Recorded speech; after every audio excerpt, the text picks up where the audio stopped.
Olá, bem-vindo, bem-vinda ao Elas na Tela. O programa de hoje vai falar sobre empoderamento feminino. O termo empoderamento foi usado pela primeira vez pelo movimento negro. Hoje, muitos grupos o utilizam na busca por direitos. Coletivos de mulheres também adotaram esse termo. Mas o que significa ser empoderada? O Elas na Tela entra na sua casa para abrir mais essa caixinha do gênero e da sexualidade.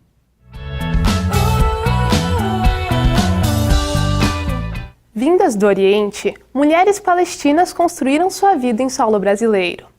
Muitos mitos cercam este povo. Para nos contar como é a vida de mulheres nesta cultura, conhecemos Maysar Hassan. E ainda, um grupo de brasileiras convertidas ao Islã. Confira na reportagem. Maysar migrou para o Brasil ainda menina, 30 anos atrás. Vinda de um país em guerra, reconstruiu sua vida ajudando outros imigrantes e refugiados no Brasil. Eu sempre militei pela minha causa, porque eu passei, né? Porque eu não li no livro, ninguém me contou a história, eu vivenciei aquela história, né? Um dos grupos criados por Maysar é o Mulheres Palestinas em Ação, que atua há 3 meses na região da Grande Porto Alegre. Maysar também conheceu recentemente o grupo de mulheres convertidas ao Islã. Elas sofrem preconceito, principalmente pelo uso do véu. A mulher muçulmana, ela é bem mais vista do que o homem, né? Então a atitude dela em relação a tudo e a discriminação também é bem forte. Eu não uso véu, mas tem mulheres que são muçulmanas e querem usar o véu. Então acho assim que essa dificuldade elas encontram aqui no Brasil. Apesar da discriminação, essas mulheres uniram-se para lutar por seus direitos. Com a ajuda de Maysar, querem realizar debates com a sociedade. E aqui no Brasil igual, então se o marido tem uma loja, abre uma loja, elas estão lá juntas administrando, né? Estão estudando, estão se formando, tanto aqui como lá. O empoderamento da mulher palestina sempre foi aceito, tanto lá como aqui. Na Palestina ou no Brasil, o sonho de ter uma vida digna se transformou em ação e empoderamento. A pastora Vânia Rorato ocupa um lugar de destaque em meio a tantos homens. Ela é a primeira presidente pastora do Rio Grande do Sul. Vânia coordena ainda a Associação Colheita, que oferece cursos de qualificação profissional no contraturno escolar. Além de administrar a Casa Ágape, um espaço que abriga crianças afastadas de suas famílias. É um exemplo de como o empoderamento da mulher pode levá-la a transformar a realidade em que vive. Confira no quadro Tela Subjetiva de hoje.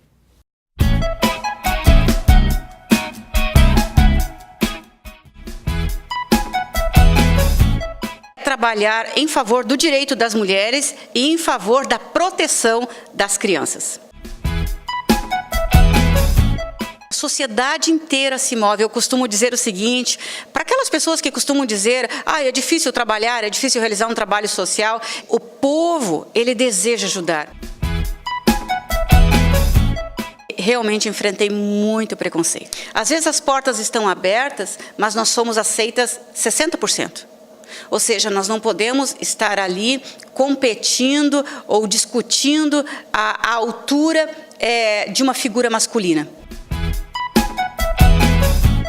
Dizer que eu vi alguma mudança nesses anos todos, em termos da mulher ser mais aceita, não haver discriminação, eu acho que eu estaria me enganando.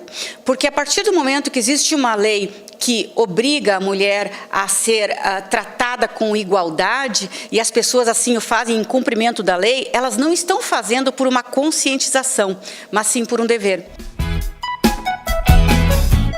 Uma mulher hoje, ela consegue ir avançar e conquistar o seu espaço pelo caráter, pela dignidade.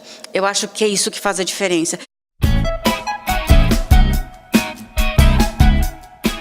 Para muitas mulheres, o sonho de se formar e entrar no mercado de trabalho ainda é uma dificuldade. Mulheres trans enfrentam diariamente preconceitos para conquistar seu espaço. Por isso, veio para Porto Alegre o Trans Enem. Já existente em outras cidades do Brasil, o curso prepara estudantes para o vestibular e as provas do Enem. O TransEnem Poa valoriza a autoestima das alunas através de um ambiente acolhedor. Atualmente, as aulas acontecem no Instituto Federal do Rio Grande do Sul e são ministradas por professores e voluntários. Para outras informações, acesse a página no Facebook TransEnem Poa. O Elas na Tela faz uma pausa, mas daqui a pouco continuamos nossa conversa sobre empoderamento feminino. E você vai conhecer um projeto que está transformando a vida de muitas mulheres, preparando-as para o mercado de trabalho. Nosso programa foi também conhecer a escritora cubana Teresa Cárdenas. Já voltamos.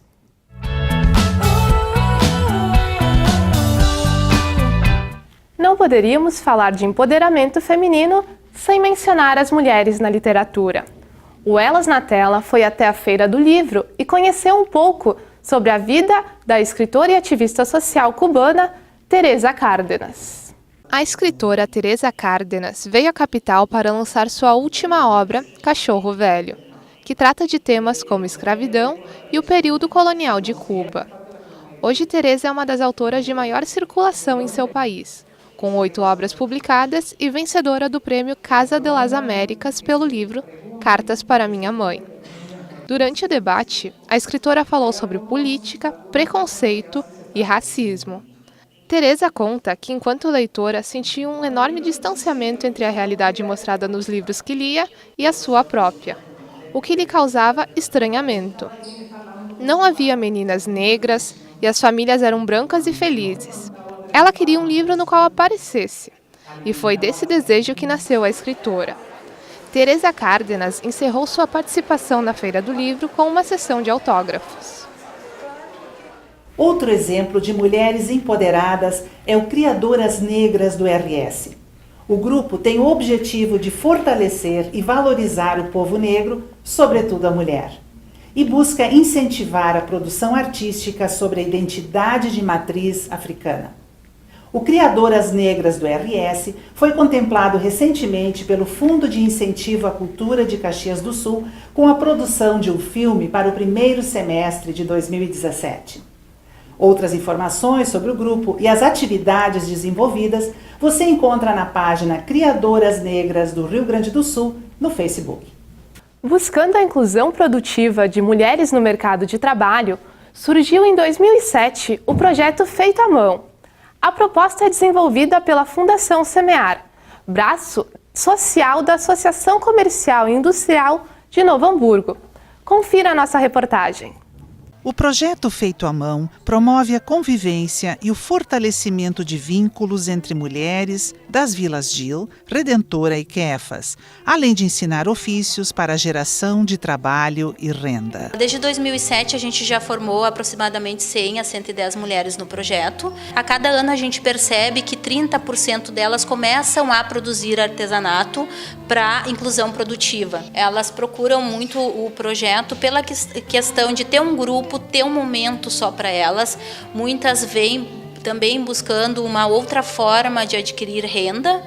Ainda que o objetivo principal do Feito à Mão seja a capacitação, o que leva muitas destas mulheres até lá é, na verdade, o desejo de compartilhar suas ideias, emoções e realidades. É o caso de Vera da Silva, que encontrou no projeto sua realização depois que os filhos saíram de casa. Eu encontrei um ambiente muito bom, um lugar onde a gente se respeita, um respeita o limite do outro, um ajuda o outro.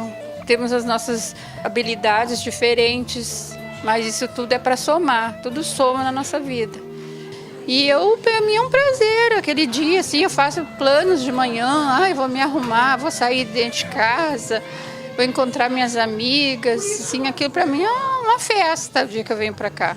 Nem sempre a família apoia e compreende o desejo das mulheres de contribuírem com a renda da casa. Com esse fortalecimento que elas vêm adquirindo aqui, né, nesse projeto, acaba desmistificando um pouquinho essa questão patriarcal, né, do homem ser protagonista, o provedor da família, então elas acabam muitas vezes se igualando a eles nesse contexto familiar, então isso ainda gera um desconforto em algumas situações, né? A gente está continuando o nosso trabalho que a gente não conseguiu fazer e não conseguiu realizar antes, porque a gente só ficou em casa trabalhando para os maridos e eles venceram. Se eu não realizei o meu sonho, foi projeto de Deus, né? Mas eu estou aqui tentando realizar. Esse espaço para as mulheres é um espaço extremamente importante, justamente pela questão do empoderamento que a gente vem pontuando muito. As mulheres em situação de violência, mulheres fragilizadas por vínculos familiares fragilizados, enfim, não conseguem exercer esse papel de cidadãs no contexto da sociedade. Então eu acho que enquanto mulher a gente acaba abraçando a causa e justamente para poder proporcionar uma mudança na vida dessas mulheres. Para todas essas mulheres, o Centro de Vivência representa a possibilidade de uma transformação. Acessar a educação e o mercado de trabalho. Sentir-se representada nas histórias que conta. Estar em grupos na busca com direitos pessoais e coletivos. Transformar a realidade que vive a partir do empoderamento. Para nós, do Elas na Tela, estas mulheres são exemplos de empoderamento feminino. E você, qual a sua história de empoderada? Visite nosso blog e nos conte as iniciativas que conhece. O Elas na Tela de hoje fica por aqui. Até o próximo programa. Tchau!